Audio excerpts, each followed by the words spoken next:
Fala galera, tudo bem? Professor Rafael Carlos de Sociologia, aqui da plataforma Gonçalves Dias com vocês.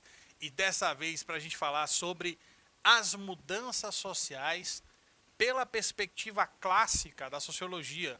Hoje a gente vai falar de muitos autores, hein? Então eu vou logo te dar a primeira dica dessa videoaula.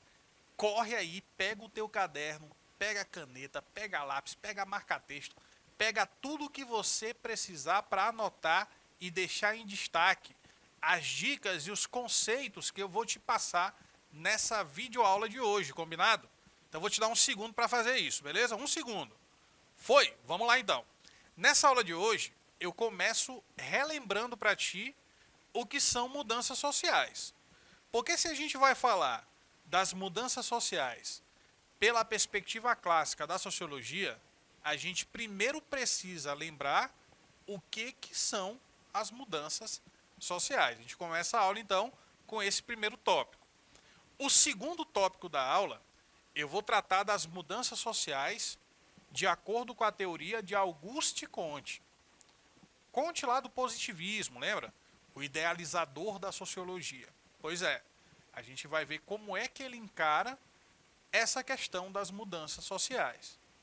O terceiro tópico, a gente vai falar das mudanças sociais de acordo com Émile Durkheim, um dos grandes pensadores da sociologia francesa, lá do século XIX e do começo do século XX. Próximo tópico, quarto, vamos falar das mudanças sociais para Max Weber, um dos precursores da sociologia alemã. E para fechar a aula de hoje, a gente vai tratar do mesmo assunto, mudanças sociais, só que de acordo com a visão de Karl Marx, beleza? Então já está tudo aí divididinho, tudo direitinho no seu caderno, para você não se perder, tá? Que é muita informação, é muito conceito, é muita gente, né? Muitos autores. Então vamos começar devagarzinho, primeiro relembrando o que são as mudanças sociais. E aí eu vou reforçar para você que mudanças sociais representa a transformação da sociedade e do seu modo de organização. Então vamos lá. Toda vez que eu falar sobre mudança social, eu estarei falando sobre a transformação da sociedade e do seu modo de organização. A mudança social, ela é consequência, ela decorre de hábitos e costumes que deixam de fazer ou que começam a fazer parte do cotidiano das pessoas. Repetindo, a mudança social, ela é consequência da mudança de hábitos e costumes, ou que deixaram de fazer parte do cotidiano, ou que passaram a fazer parte do cotidiano das pessoas. Pode ocorrer essas mudanças, tanto por fatores endógenos, de dentro da sociedade, como as invenções, as descobertas, são fatores endógenos, ou podem também ocorrer por fatores exógenos. Olha só, endógenos é dentro, exógenos é fora. Ou seja, que vem de fora da sociedade. Como, por exemplo, a assimilação cultural e a difusão. Processo muito comum durante a colonização. Por exemplo, aqui no Brasil, quando os portugueses vieram colonizar o país, eles trouxeram essa difusão de valores culturais lá de Portugal. A língua portuguesa, por exemplo, a religião, né, católica, certo? Então foi um processo de difusão e de assimilação por parte dos nativos, ok? Então eu já te relembrei, já refresquei a tua memória sobre o que são as mudanças sociais. Agora a gente vai começar, de fato, a aula de hoje, que é analisando as mudanças sociais de acordo com cada um dos pensadores clássicos da sociologia. E toda vez que eu falo para ti de pensadores clássicos, você lembra de Auguste Comte, Émile Durkheim, Max Weber e Karl Marx. São os 4 pensadores clássicos da sociologia. Combinado? Então vamos lá, vamos começar agora de verdade a aula de hoje. As mudanças sociais para Auguste Comte. Professor, eu pensei que o nome dele fosse Augusto Comte. Não tem problema. A gente pode escrever tanto Auguste, tanto Augusto. Não tem problema nenhum. A questão é você entender o pensamento dele, ok?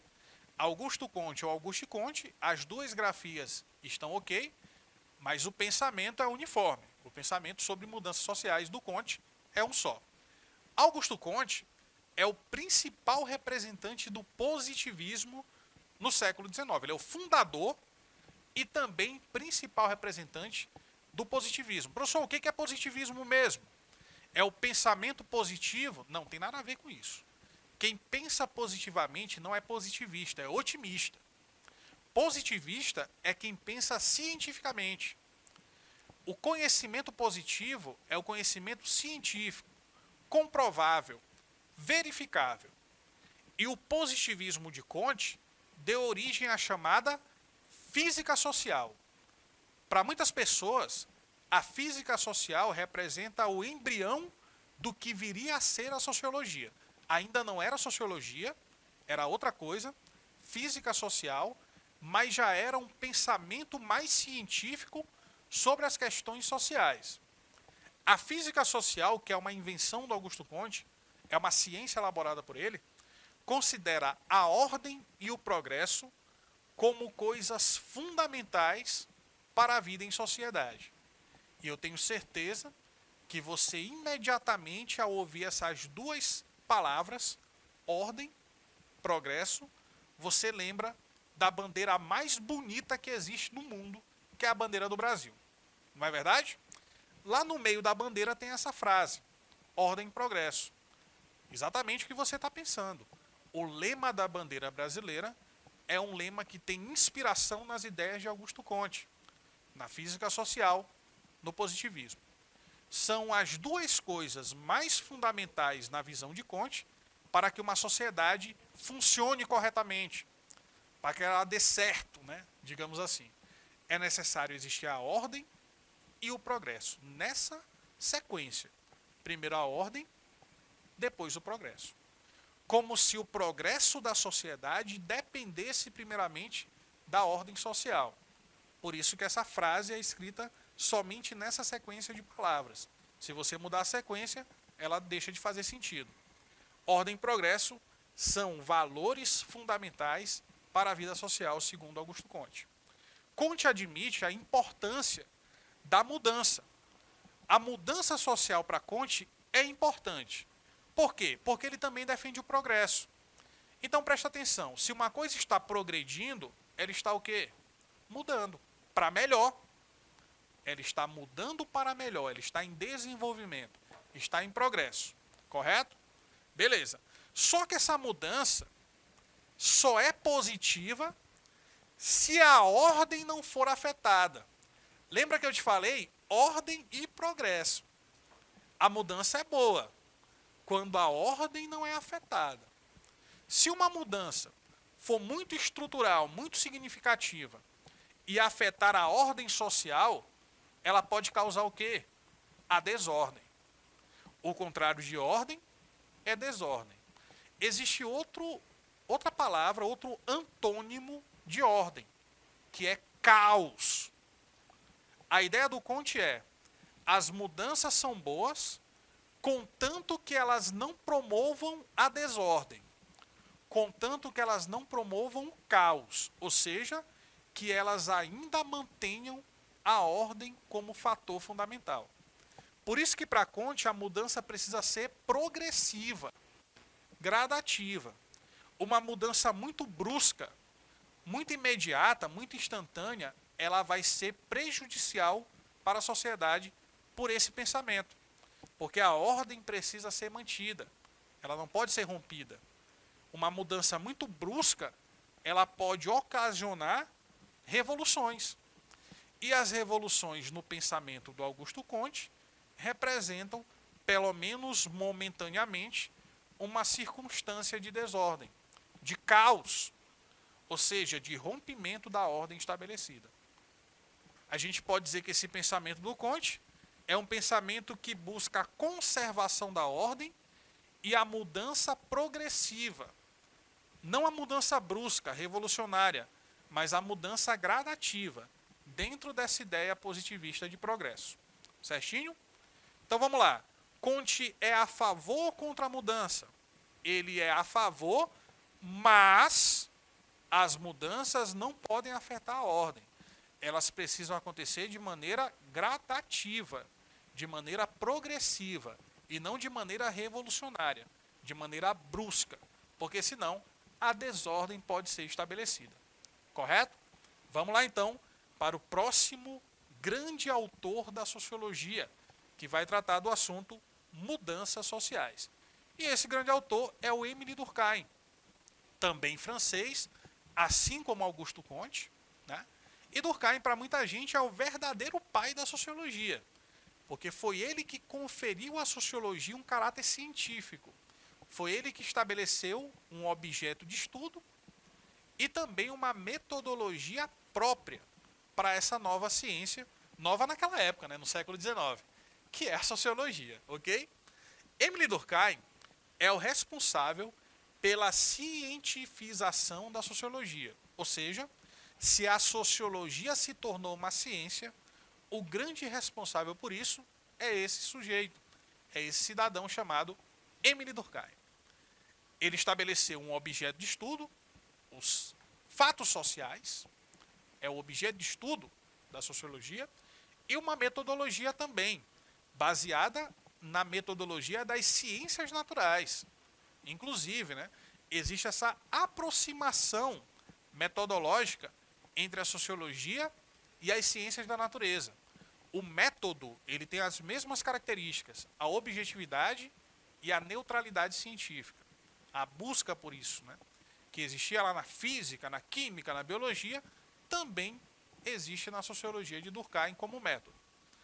Para Durkheim, a mudança social é resultado das relações de trabalho. Então Durkheim acredita que pelo menos as mudanças mais significativas que existem na sociedade, elas são fruto das relações de trabalho, sendo descartada a necessidade de revoluções. Durkheim também ele não é muito a favor de mudanças bruscas, tá? Ele concorda com Augusto Comte. A mudança acontece, ela é um fato, é importante, mas ela não pode ser muito instantânea. Ela tem que ser gradativa também. E essa gradação que Durkheim faz, ele faz a partir das relações de trabalho. Então, olha só, se você comparar uma comunidade, uma tribo indígena, por exemplo, ou uma comunidade agrícola lá do interior do Maranhão, né, de agricultura familiar, com a cidade urbana industrializada, né, com São Luís, Imperatriz, as maiores cidades do estado, você vai perceber que existe uma diferença nas relações de produção. Geralmente, nas comunidades menores, no sentido geográfico, as pessoas elas são quase todas, elas têm quase todas a mesma ocupação. Então, elas são agricultores, por exemplo, né? Não existe uma divisão muito grande do trabalho. As pessoas elas basicamente trabalham na mesma profissão, né? E, então, essa sociedade ela tem uma estrutura mais simples, devido às relações de trabalho serem também menos diversificadas. Durkheim chama isso de solidariedade mecânica. Vou repetir. Solidariedade mecânica. Quando as relações de trabalho vão evoluindo, né, e vão se tornando mais complexas, existe uma outra solidariedade chamada orgânica. Essa solidariedade orgânica faz com que tenha várias profissões diferentes, várias funções diferentes. E aí a sociedade se torna mais complexa do que as sociedades que antes eram vistas como simples. Tá? Vamos falar agora de outro autor da sociologia. Dessa vez da sociologia alemã. Saímos da França para a Alemanha.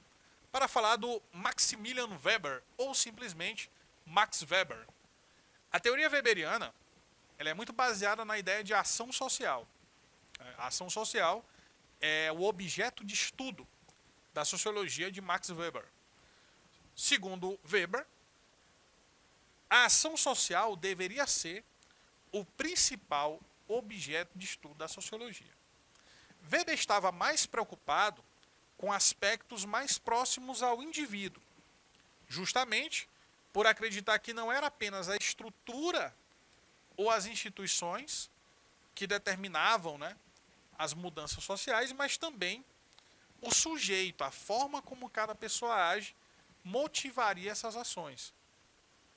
Para Weber, as ideias, as crenças e os valores de cada indivíduo eram os principais catalisadores das mudanças sociais. O que é um catalisador? É algo que acelera. As mudanças sociais se tornam mais viáveis e mais rápidas devido a coisas que fazem parte do indivíduo, como suas crenças, valores, o sentido atribuído à sua própria ação. Ele acreditava que os indivíduos dispunham de liberdade para agir. E agindo, os indivíduos modificam a realidade social. Então percebe que para Max Weber a mudança nada mais é do que fruto das ações que os indivíduos no seu cotidiano estabelecem ou praticam uns para com os outros. É a ação dos indivíduos que acaba resultando nas mudanças sociais de acordo com a teoria weberiana. Por isso que o foco para Weber é muito mais o indivíduo e as suas ações do que propriamente a estrutura da sociedade. Certinho? E aí, para a gente fechar a aula de hoje, vamos tratar das mudanças sociais de acordo com Karl Marx, que é o nosso último grande teórico da aula de hoje. Marx acredita que as condições econômicas, e aí eu quero que você anote no seu caderno o seguinte: quando você colocar condições econômicas, você vai puxar uma setinha assim para o lado e vai escrever a palavra infraestrutura, certinho? Então, Marx acredita que as condições econômicas, aí você coloca uma setinha e escreve infraestrutura, e a luta de classes são as principais causas das mudanças sociais. Beleza? Então, vamos lá. Para Marx, por qual motivo acontecem as mudanças sociais? Primeiro motivo, por causa da infraestrutura da sociedade, as condições econômicas e também por causa da luta de classes. Certo? São dois fatores. Anotou, né? Beleza. E a revolução, para Marx, cumpre um papel fundamental nesse processo. Lembre-se que, diferente de Durkheim, de Augusto Comte, que prezavam pela manutenção da ordem estabelecida, o Marx, como crítico do capitalismo, ele não quer que a ordem econômica e social se mantenha. Ele quer que exista uma revolução, a revolução do proletariado, para mudar as características dessa ordem estabelecida. Então, se a gente coloca nas prateleiras da sociologia, a prateleira de Marx é diferente da de Augusto Comte, é diferente da de Durkheim. Porque ele não está prezando pela ordem, ele está prezando pela revolução. O que é revolução? É mudança. É mudar a ordem estabelecida. Ok? E a revolução, para ele, cumpre um papel decisivo, um papel fundamental neste processo de mudanças sociais. A classe dominante, segundo Marx, nunca deseja que a situação mude. Por quê? Porque ela se beneficia da situação. Se ela é dominante, ela é elite. Ela é a classe mais beneficiada, né? Pois ela se encontra em uma situação muito confortável. Já os desfavorecidos, a classe dominada, têm que lutar pelos seus direitos, que no caso do capitalismo seria o proletariado, a classe trabalhadora. Você tem a burguesia, a elite, os patrões, a classe trabalhadora, o proletariado, a classe dominada. Então é essa classe dominada que é desfavorecida. E é ela que precisa lutar pelos seus direitos. A mudança vem daí, né? Vem dessa mobilização, dessa consciência de classe dos trabalhadores. Marx pensava que o triunfo do proletariado faria surgir uma sociedade sem classes. É esse o objetivo ali do pensamento de Karl Marx no século XIX. É a mudança radical da sociedade através da revolução. Então a gente pode perceber que existem diferentes formas que os teóricos da sociologia clássica encaram as mudanças sociais. Vimos a teoria de Augusto Comte, Durkheim, Weber e Marx. Espero que tenha sido tudo muito bem explicado, que você tenha entendido tudo, ok? E a gente já deixa aqui marcado o encontro para a nossa próxima aula de Sociologia. Um abraço a todos e até mais.